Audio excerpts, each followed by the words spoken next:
नमस्कार प्यारे बच्चों, सुमन हिंदी क्लास में आपका हार्दिक स्वागत है। आज मैं वीडियो ग्राम विकास अधिकारी हिंदी का प्रश्न पत्र लेकर आपके समक्ष उपस्थित हूँ। आपकी परीक्षा में 50 प्रश्न पूछे जाते हैं। ये वीडियो पार्ट 1 है। इसमें मैंने 25 प्रश्न शामिल किए हैं और 25 प्रश्न हम अगले वीडियो पार्ट 2 में देखेंगे। तो देखते हैं इन महत्वपूर्ण प्रश्नों को। प्रश्न 1, स्थावर का विलोम है। ए जंगल, बी संपत्ति, सी जंगम, डी स्थापना। इसका विकल्प सी सही है, जंगम। स्थावर का क्या अर्थ है? स्थावर का अर्थ है जैसे जो अचल संपत्ति होती है, जो कि स्थित होती है, उसे हम स्थावर कहते हैं। और जंगम क्या है? जो चलायमान हो, उसे हम क्या कहेंगे? जंगम कहेंगे। जैसे अचल संपत्ति जो है वो जंगम के अंतर्गत आएगी। देखते हैं अगला प्रश्न। ये फल उसके लिए हैं। ये वाक्य में रेखांकित अंश है। उसके लिए, तो उसके लिए पूछा गया है, तो इसका क्या होगा?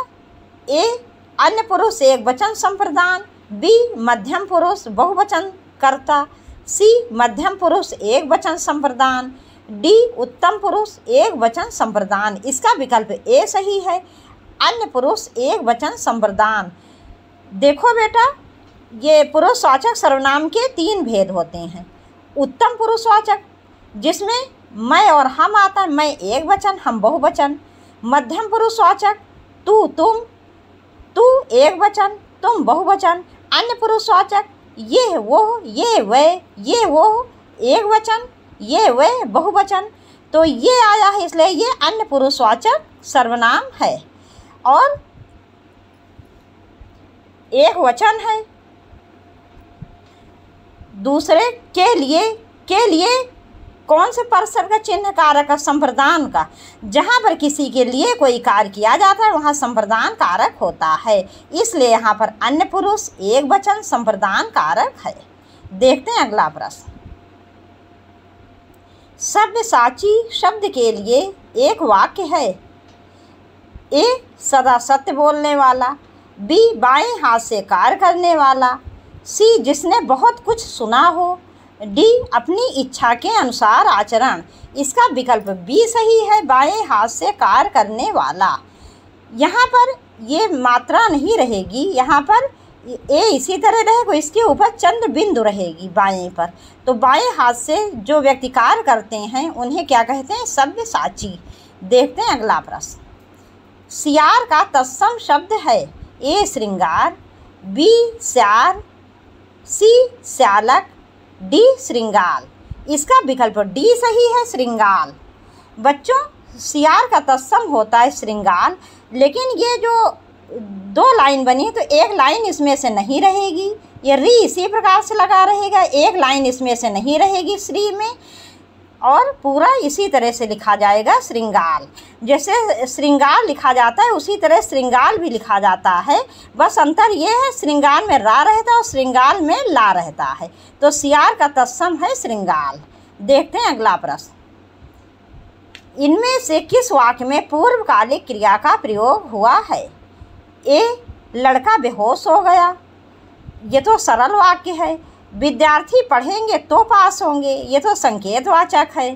श्याम, सी क्या है? श्याम दूध पीकर घूमता है। डी अध्यापक बच्चों को प्रतिदिन हिंदी पढ़ाता है।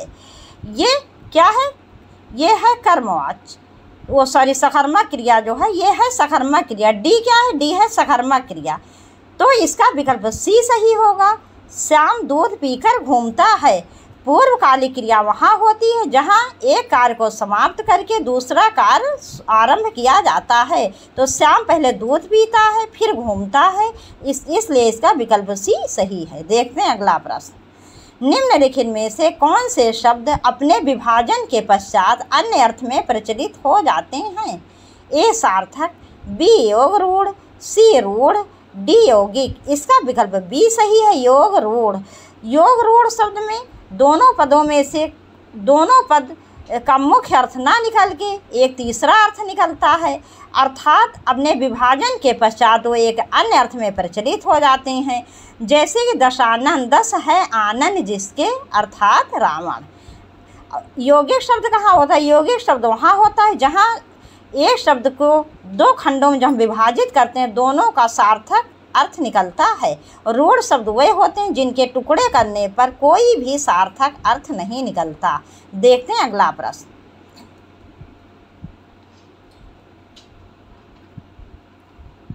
गुरु के समीप रहकर शिक्षा ग्रहण करने वाला के लिए एक शब्द है, इसका विकल्प सी सही है, अंतेवासी। देखते हैं अगला प्रश्न। उतर गई लोई तो क्या करेगा कोई, कहावत का सही अर्थ है, इसका विकल्प डी सही है, बेशर्म हो चुके व्यक्ति को इज्जत गंवा देने का भय नहीं रहता।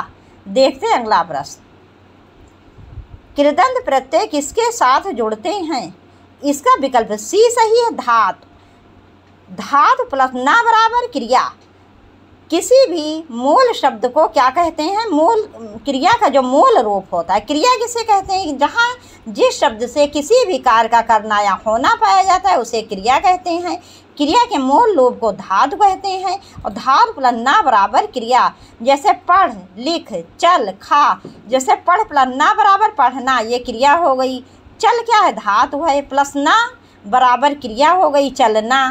तो इसी प्रकार से क्रिया के मूल रूप को धातु कहते हैं। धातु प्लस ना बराबर क्रिया। और जो शब्द क्रिया से बनते हैं उसे क्या कहते हैं? कृदंत। तो इस प्रकार से कृदंत प्रत्यय क्रिया धातु से जुड़ते हैं। देखते हैं अगला प्रश्न। जनार्दन किसका पर्यायवाची है, इसका विकल्प सी सही, विष्णु। देखते हैं अगला प्रश्न। कौन सी रचना फणीश्वर नारायण की नहीं है, इसमें नहीं है पूछा गया है, तो इसका विकल्प बी सही है, तितली और कामायनी। तितली और कामायनी फणीश्वर नारायण की रचना नहीं है, ये जयशंकर प्रसाद जी की रचना है। जयशंकर प्रसाद जी कौन है? ये छायावाद के जनक हैं और ये दोनों छायावादी कवि जयशंकर प्रसाद की रचना है। मैला आंचल परती परिकथा दीर्घतया, ये दीर्घ तपा नहीं दीर्घतया है। और ये तीनों फणीश्वर नारायण की रचना है। और ये क्या है? ये उपन्यास विधा की रचना है। फणीश्वर नारायण जी को आंचलिक उपन्यासकार माना जाता है। आंचलिक से क्या अर्थ है? आंचलिक अर्थ है किसी स्थान विशेष से संबंधित। अब देखते हैं अगला प्रश्न।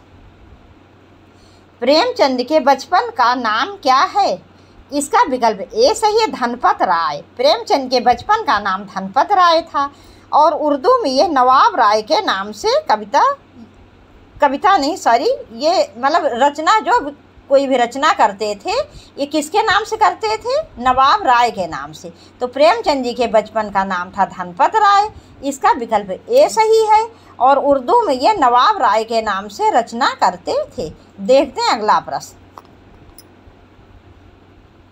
आधुनिक युग की मीरा किसे कहा गया है, आधुनिक युग की मीरा किसे कहा गया है, इसका विकल्प सी सही है, महादेवी वर्मा।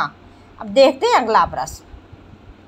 जिसके हृदय में ममता नहीं है का एक शब्द है, इसका विकल्प बी सही है, निर्मम।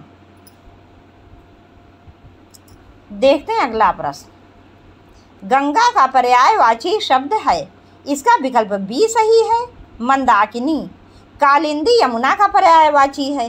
पुष्कर का अर्थ होता है तालाब। सागर समुद्र को कहते हैं। अब देखते हैं अगला प्रश्न। प्रत्येक में प्रश्न एक वाक्य या वाक्यांश दिया गया है, इसके लिए एक शब्द का चयन कीजिए। सिर पर धारण करने योग्य, इसका विकल्प सी सही है, सिरोधार। जैसे आप लोगों ने सुना होगा, लोग कहते हैं आपकी आज्ञा सिरोधार है। देखते हैं अगला प्रश्न। जो हर समय दूसरों की बुराई देखता है, इसका विकल्प डी सही है, छिद्रान्वेषी। परम निंदा किसे कहते हैं? जो दूसरों की निंदा करे। सर्वनिंदा किसे कहते हैं? जो सबकी निंदा करे। आलोचक किसे कहते हैं? जो किसी भी व्यक्ति के गुण और दोष दोनों का वर्णन करता है। देखते हैं अगला प्रश्न। नीचे 4 शब्दों के समूह दिए गए हैं, प्रत्येक के 3 पर्यायवाची हैं और एक भिन्नार्थी। भिन्नार्थी शब्द का चयन कीजिए। आंधी, इसका विकल्प सी सही है, भयंकर। और अंधड़, बवंडर, तूफान ये तीनों आंधी के पर्यायवाची हैं।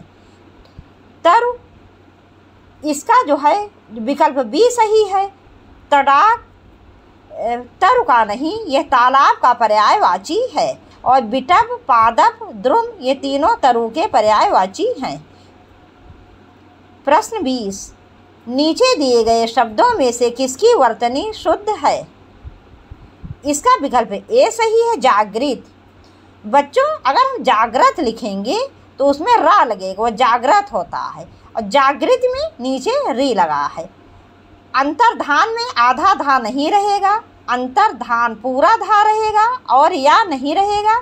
तो इस आधा ना ता और धा पूरा रहेगा, ऊपर रा लगेगा ना। तो इस प्रकार से अंतर्धान लिखा जाएगा। अभ्यारण्य में पूरा भा रहेगा और पूजनीया पूज्यनीया नहीं होता, पूरा जा रहता है और शब्द होता है पूजनी। देखते हैं अगला प्रश्न। निर्दय का विलोम शब्द है। इसका विकल्प ए सही, सहृदय। अगला प्रश्न। षट्पद का पर्यायवाची है। इसका विकल्प बी सही है, भ्रमर। देखते हैं अगला प्रश्न। जिसके पास कुछ ना हो उसके लिए उपयुक्त शब्द है। इसका विकल्प बी सही है, अकिंचन। अगला प्रश्न। शुद्ध वर्तनी का चयन कीजिए। इसका विकल्प सी सही है, अच्छुण। देखते हैं अगला प्रश्न। तद प्लस शंकर संधि विच्छेद से बनने वाला शब्द है। इसका विकल्प ए सही, तत्शंकर। अगला प्रश्न। बच्चों, अब यहीं पर ये वीडियो समाप्त कर रहे हैं। जैसा कि आपके यहाँ वीडियो में हिंदी के 50 प्रश्न पूछे जाते हैं, इसमें से ये वीडियो पार्ट 1 है। इसमें मैंने 25 प्रश्न शामिल किए थे। अन्य 25 प्रश्न हम अगले वीडियो पार्ट 2 में लेकर आएंगे। तब तक के लिए नमस्कार।